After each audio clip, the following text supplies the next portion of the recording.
मेरे भाई और बहनों, मैं प्रभु यीशु के नाम से आप सबको स्वागत करता हूं।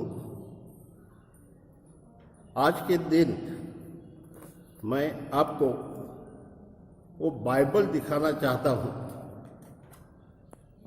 बाइबल का मतलब पवित्र शास्त्र, परमेश्वर का शास्त्र। वो बाइबल में दो विभाग है।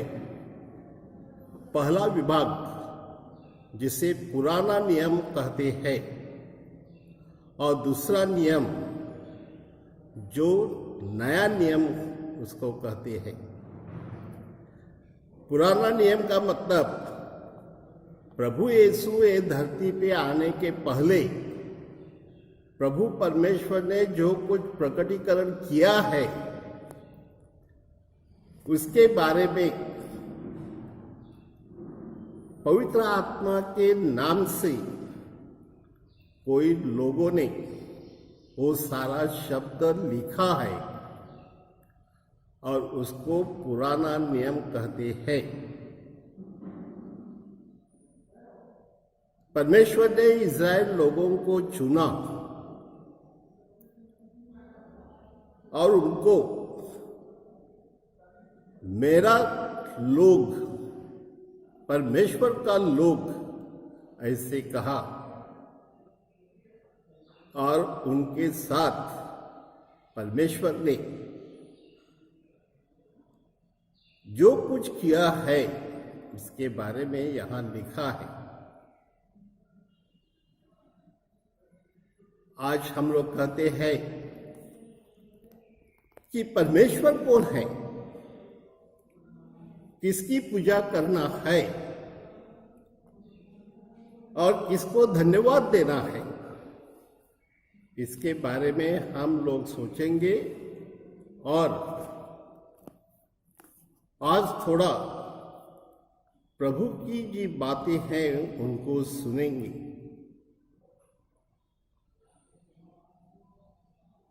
वो जो पुराना नियम है उसमें तो 46 किताबें हैं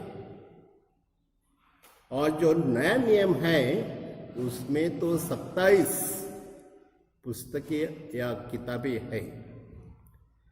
इसलिए मैं आपको कहना चाहता हूं कि पुराना नियम में पहला जो किताब है उसको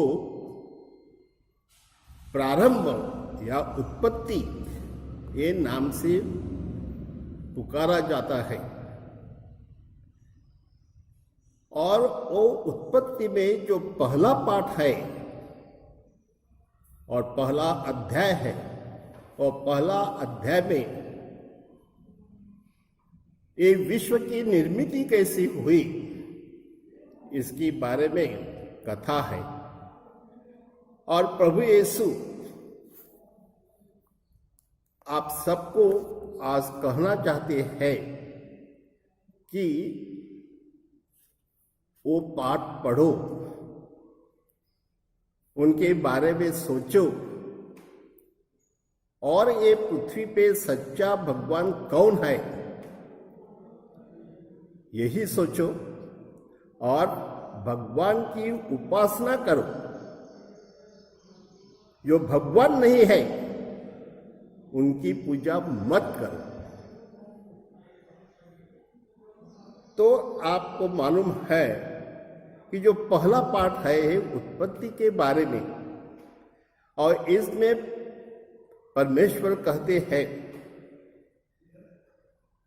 कि प्रारंभ में ये जगत में कुछ ही नहीं था, खाली परमेश्वर था और वो परमेश्वर आदि और अनंत है, इसका कोई प्रारंभ नहीं है और इसका कोई अंत नहीं है। आप सोचेंगे कि प्रभु यीशु मर गया तो भगवान मर गया क्या? नहीं, लेकिन वो पाठ में आप सुनेंगे कि परमेश्वर सच है, परमेश्वर जीवित है परमेश्वर शक्तिमान है और ये परमेश्वर ने सब कुछ बनाया है। इसलिए वो पहला ओवी में वो बोलते हैं कि परमेश्वर ने आकाश और पृथ्वी निर्माण की। सो आप समझना मांगता है कि निर्माणकर्ता कौन है और निर्मिति क्या है। यदि परमेश्वर निर्माण करता है तो हम सब लोग परमेश्वर की स्तुति करेंगे, उनकी उपासना करेंगे, उनकी पूजा करेंगे और उनके बारे में गुणगान गाएंगे। आकाश और पृथ्वी, इसका मतलब कि ये आकाश में जो कुछ है, सूर्य है, तारा है, चंद्र है, जो कुछ है वो परमेश्वर ने निर्माण किया है। ये पृथ्वी पर यदि आप देखेंगे कोई समुद्र है, नदी है और पर्वत है, ये सब ही परमेश्वर ने बनाया है। इसका मतलब क्या है कि परमेश्वर आपको दिखाता है कि परमेश्वर की स्तुति होने के लिए आप समझ ले लो कि परमेश्वर कौन है, जो शक्तिमान है, जो अपने शब्द से सब कुछ निर्माण कर सकता है। इसलिए भाई और बहनों, आज हम लोग ये देखेंगे कि प्रभु यीशु ने आज आपको क्यों बुलाया है। आप अलग अलग धर्मों में से आया हो,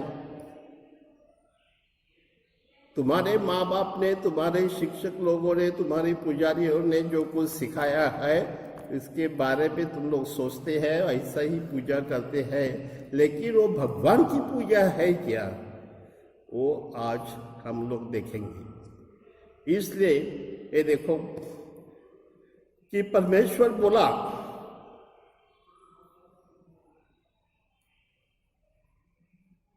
वो बोला प्रकाश हो और प्रकाश बन गया। इसका मतलब क्या है?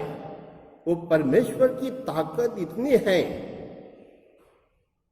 वो खाली बोला और हो गया, सारे विश्व में हो गया। वो बोला कि वो जो जल है वो समुद्र बन जाए, तो समुद्र बन गया।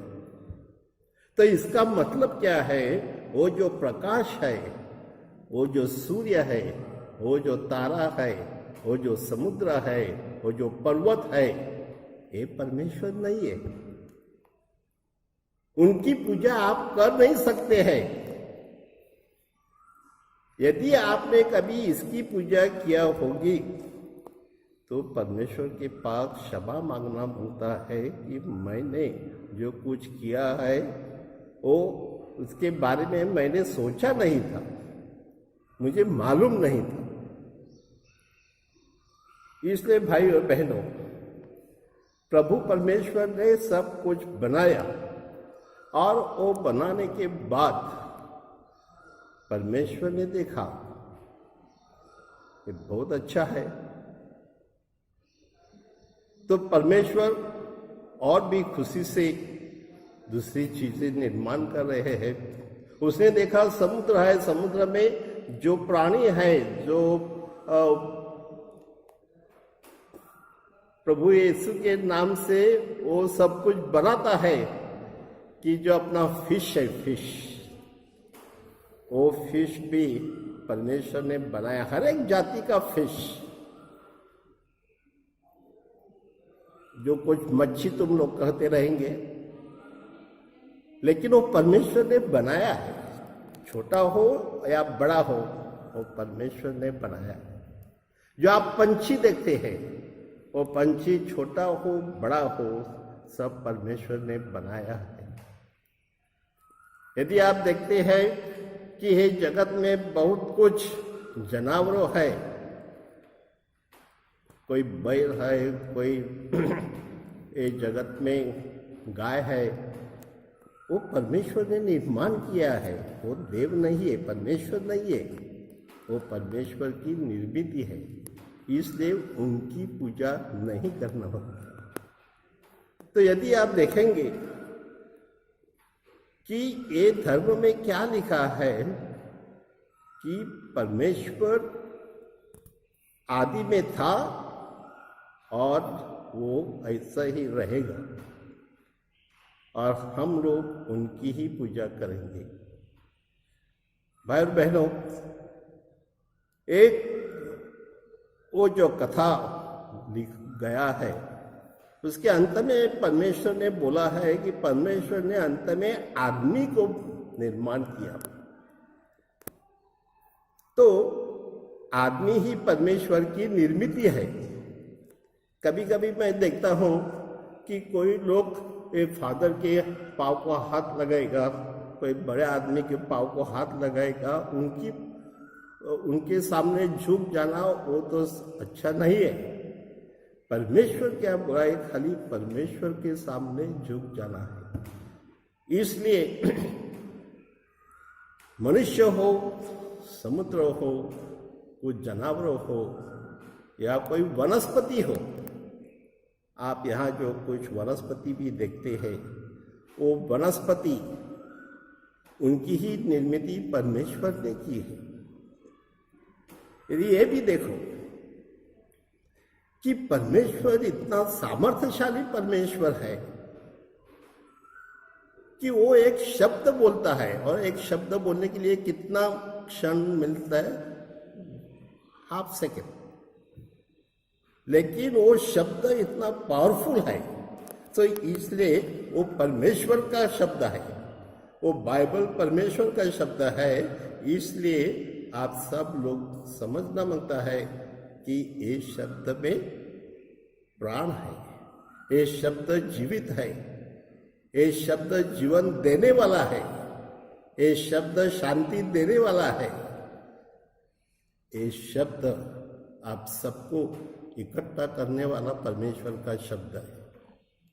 तो भाई और बहनों, आज हम लोग सुनते हैं, आप पढ़ सकते हैं, एक सीधा सादी कहानी है, और वो कहानी में परमेश्वर बोल रहा है कि 6 दिन में मैंने सारी पृथ्वी और आकाश बनाया है, और 7वां दिन परमेश्वर ने विश्रांति ली। इसका मतलब क्या है कि परमेश्वर एक शब्द बोलता है और बाद में सुबह होती है, शाम होती है और दिन खत्म होता है। सो एक शब्द बोलने के लिए पूरा दिन लगता है? नहीं, वो एक क्षण में। लेकिन परमेश्वर को क्या कहना है कि तुम सब लोग अपने अपने खेत में, अपने अपने जगह काम करो 6 दिन, लेकिन 7वां दिन तुम लोग भगवान की पूजा करो, भगवान का नाम ले लो और प्रार्थना करो, क्योंकि भगवान ही तुम्हारा सहारा है, भगवान ही तुम्हारा जीवन है, भगवान ने तुम्हें जीवन दिया है, आपको निर्माण किया है। इसलिए भगवान की प्रार्थना हर हफ्ते में कम से कम एक बार 1 घंटा करना तो उचित है। इसलिए भाई और बहनों, भगवान ने जिस आदमी को बनाया है, ये आदमी को परमेश्वर ने बुद्धि दी है। वो सोच सकता है अच्छा क्या है और बुरा क्या है, उसको सत विवेक बुद्धि कहती है। इसलिए हम लोग भगवान की उपासना करेंगे, लेकिन वो भी सोचेंगे कि जो कुछ अच्छा है वो हमें करना है, जो कुछ बुरा है वहाँ हम नहीं जाएंगे। फिर ये भी कहना है कि जिस आदमी को परमेश्वर ने बनाया, ये आदमी को भगवान ने ये सारी पृथ्वी दी है कि आदमी उस सबका ख्याल रखे, उनकी बढ़ती करे, उनका नाश न करे। तो किसी भी प्राणी को एक पत्थर मारना वो अच्छा नहीं है। एक दूसरा आदमी को प्राण लेना, खून करना, वो भी अच्छा नहीं है। किसी को गाली देना वो भी बुरा है। और आदमी कैसा रहना मांगता है, इसके बारे में ही आप सब लोग बाद में सीखेंगे। लेकिन भाई और बहनों, जिस परमेश्वर ने हमें अधिकार दिया है कि ये पृथ्वी को संभाल ले लो, वहां भी जो कुछ वनस्पति है, वृक्ष है, उनको भी हम लोग उनकी रक्षा करेंगे। जो कुछ परमेश्वर ने पर्वत दिया है, नदियां दिए हैं, तो सबका हम लोग आदर रखेंगे। उनके लिए भी हम लोग परमेश्वर के पास पूछेंगे हमें क्या क्या करना है। फिर भाई और बहनों, आज के दिन मैं आपको बोलना चाहता हूँ कि आज परमेश्वर ने जो कुछ आपको दिया है वो परमेश्वर की देनगी है।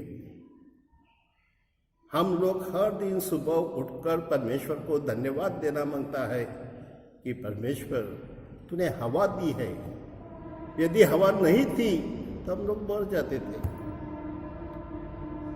वो हमारा भाई और बहन है, वो नहीं थे तो हम लोग भी जी नहीं सकते थे। इसलिए मैं आपको आज के दिन कुछ दिन यही देखना चाहता हूँ कि परमेश्वर एक ही है, परमेश्वर सामर्थ्यशाली है, परमेश्वर जीवित है, परमेश्वर आप सबका ख्याल रखता है और अपने साथ वो करार भी करता है कि तुम मेरे लोग है, मैं तेरा परमेश्वर हूँ।